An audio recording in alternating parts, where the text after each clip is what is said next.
जय हिंद दोस्तों, क्या हाल है। आप सभी का एक बार फिर से स्वागत है हमारे चैनल नोटिस द डेट में। Daily current affair and news में आप सभी का स्वागत है। आइए करते हैं दिन की शुरुआत एक पॉजिटिव कोट के साथ। Start where you are, use what you have, do what you can. तो आइए शुरू करते हैं। भारतीय रेलवे द्वारा वंदे भारत 2 का नया संस्करण यात्रियों को बेहतर रेलवे सुविधाएं प्रदान करने के लिए भारतीय रेलवे जल्द ही वंदे भारत ट्रेनों का एक उन्नत अवतार वंदे भारत 2 पेश करेगी। नई वंदे भारत ट्रेन 30 सितंबर से चलने की उम्मीद है। वंदे भारत 2 में और सुधार और ज़्यादा विकास हो गए, जिसमें केवल 52 सेकंड में 0 से 100 किलोमीटर प्रति घंटा की रफ्तार, 180 किलोमीटर प्रति घंटा की शीर्ष गति, 392 टन का हल्का वजन और ज़रूरत पड़ने पर उपलब्ध वाईफाई सामग्री शामिल है। Train catalytic ultraviolet air purification system से भी लैस होगी। यह प्रणाली वायु शोधन के लिए नए डिज़ाइन की गई रूफ माउंट पैकेज यूनिट है। भारतीय रेलवे 15 अगस्त 2023 तक 75 वंदे भारत ट्रेन को पटरी पर उतारने की तैयारी कर रही है। ग्रेटर नोएडा में प्रधानमंत्री नरेंद्र मोदी ने किया वर्ल्ड डेयरी समिट का उद्घाटन।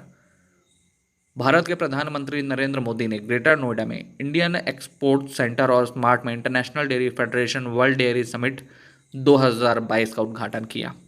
सभा को संबोधित करते हुए प्रधानमंत्री ने कहा, डेयरी क्षेत्र की क्षमता न केवल ग्रामीण अर्थव्यवस्था को गति देता है, बल्कि दुनिया भर में करोड़ों लोगों के लिए आजीविका का एक प्रमुख स्रोत भी है। 50 देश के लगभग 1500 प्रतिभागियों ने international dairy federation world dairy summit 2022 में भाग लेने की संभावना है। भारत में इस तरह का आखिरी शिखर सम्मेलन 1974 में हुआ था। गुजरात के लोथल में बनेगा नेशनल मैरीटाइम हेरिटेज कॉम्प्लेक्स। बंदरगाह, नौवहन और जलमार्ग मंत्रालय, ministry of ports, shipping and waterways ने गुजरात के लोथल में सिंधु घाटी सभ्यता के स्थल पर एक राष्ट्रीय समुद्री विकास परिसर बनाने की योजना बनाई है। आइए जानते हैं minister of port, shipping and waterways Sarbananda Sonowal. Madhya Pradesh द्वारा आयोजित किया जा रहा है cyber crime investigation and intelligence summit 2022।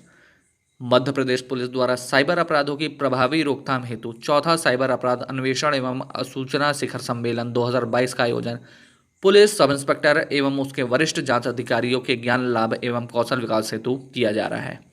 आइए जानते हैं मध्य प्रदेश के मुख्यमंत्री शिवराज सिंह चौहान। मध्य प्रदेश के राज्यपाल हैं श्री मंगू भाई पटेल व राजधानी है भोपाल। अखिल भारतीय आयुर्वेदा संस्थान ने आयुर्वेद दिवस के लिए 6 सप्ताह का कार्यक्रम शुरू किया। आयुष मंत्रालय के तहत अखिल भारतीय आयुर्वेदा संस्थान ने 6 सप्ताह तक चलने वाले आयुर्वेद दिवस 2022 कार्यक्रम का आयोजन किया है। इस वर्ष आयुर्वेदा दिवस के लिए आयुष मंत्रालय ने जनादेश को चलाने के लिए all India institute of Ayurveda को नोडल एजेंसी के रूप में चुना गया है। आयुष मंत्रालय ने कहा है कि उत्सव का विषय हर दिन हर घर आयुर्वेद है। All India institute of Ayurveda का मुख्यालय है नई दिल्ली। गुजरात के मुख्यमंत्री ने फिल्म निर्माताओं को राज्य में आकर्षित करने के लिए सिनेमाई पर्यटन नीति की शुरुआत की। बॉलीवुड, हॉलीवुड और क्षेत्रीय उद्योगों के फिल्म और वृत्त निर्माताओं के लिए गुजरात को संभावित गंतव्य के रूप में बाजार में लाने के लिए गुजरात के मुख्यमंत्री भूपेंद्र पटेल ने शनिवार को राज्य की पहली सिनेमाई पर्यटन नीति 2022-27 का शुभारंभ किया।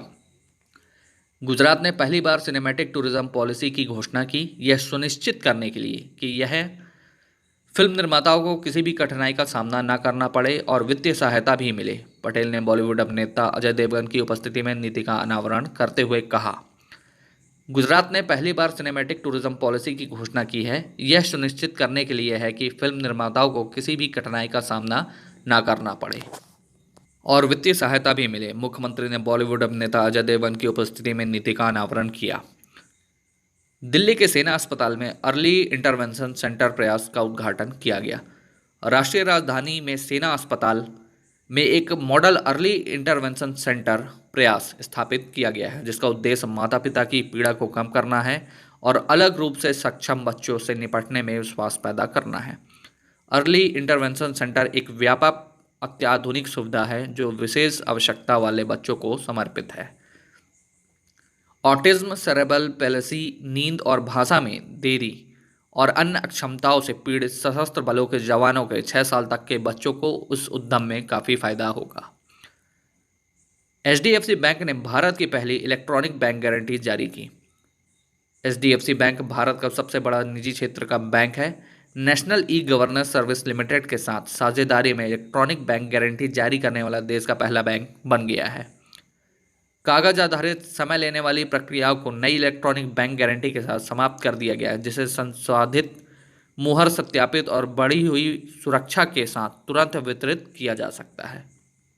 एचडीएफसी बैंक के सीईओ हैं शशिधर जगदीशन। एचडीएफसी बैंक का मुख्यालय है मुंबई। एचडीएफसी बैंक की स्थापना हुई थी अगस्त वर्ष 1994 में मुंबई में। नवतेज सरना की नवीनतम पुस्तक क्रिम्सन स्प्रिंग लॉन्ग लिस्टेड को साहित्य के लिए 2022 जेसीबी पुरस्कार के लिए सूचीबद्ध किया गया है। साहित्य के लिए जेसीबी पुरस्कार के लिए सूचीबद्ध नवतेज सरना की नवीनतम पुस्तक क्रिम्सन स्प्रिंग लॉन्ग लिस्टेड 13 अप्रैल वर्ष 1919 को हुए जलियांवाला बाग हत्याकांड पर आधारित है। आइए कुछ वन लाइनर्स के बारे में जानते हैं जो आपके एग्जाम के लिए बहुत ही इंपॉर्टेंट हो सकते हैं। वरिष्ठ अधिवक्ता मुकुल रोहतगी 1 अक्टूबर से दूसरी बार भारत के अटॉर्नी जनरल नियुक्त हुए हैं। दूसरी भारत जापान 2+2 विदेशी और रक्षा मंत्री स्तरीय बैठक टोक्यो में आयोजित की गई। सिक्किम में पहली बार दिसंबर में रणजी ट्रॉफी क्रिकेट मैच की मेजबानी करेगा। अमेरिकन एक्सप्रेस बैंकिंग कॉरपोरेशन ने संजय खन्ना को मुख्य कार्यकारी अधिकारी और कंट्री मैनेजर के रूप में नियुक्त करने की घोषणा की है। उम्मीद है दोस्तों आपको हमारा कंटेंट पसंद आया होगा। ऐसे ही और कंटेंट के लिए चैनल को सब्सक्राइब करना ना भूलें। Thanks for watching.